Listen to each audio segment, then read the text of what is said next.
আমার আল্লাহ বলে এই জমিনটা আমি পুরায়া তামা বানা দিব। এই জমিনের মধ্যে যত পানি আছে পানিগুলো আমি আল্লাহ পুরায়া ছাই বানা দিব।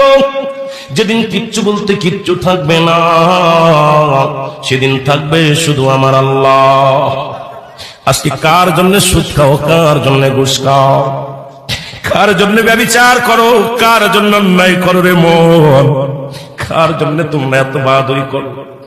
আরে আজকে একটা কথা বলতে গেলে কষ্ট হয়। এই জমিনটা আল্লাহ পুরায়া তামা বানায়া দিবে। এই জমিনের মাটিগুলো পুড়ে হবে তামা, এই জমিনের যত পানি আছে পানিগুলো পুড়ে হবে ছাই। এই দুনিয়ার মধ্যে কিচ্ছু যেদিন থাকবে না, ওই তুরস্কের কত বাহাদুর, কত টাকাওয়ালা মিনিটের মধ্যে 30 সেকেন্ডের ভূমিকম্পে পথের ফকির হয়ে গেছে, রাস্তার ভিখারি হয়ে গেছে।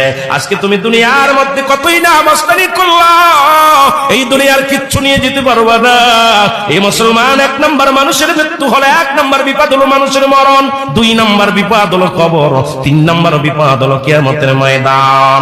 একবার কেন চিন্তা করো না রে মন, একবার 1 নম্বর মরণ, 1 নম্বর বিপদ হলো মানুষের মরণ। এই মরণের পেয়ালা পান করতে হবে, এর মধ্যে কোনো সন্দেহ নাই। জোরে জোরে চিল্লায়া বলা যাবে না ঠিক।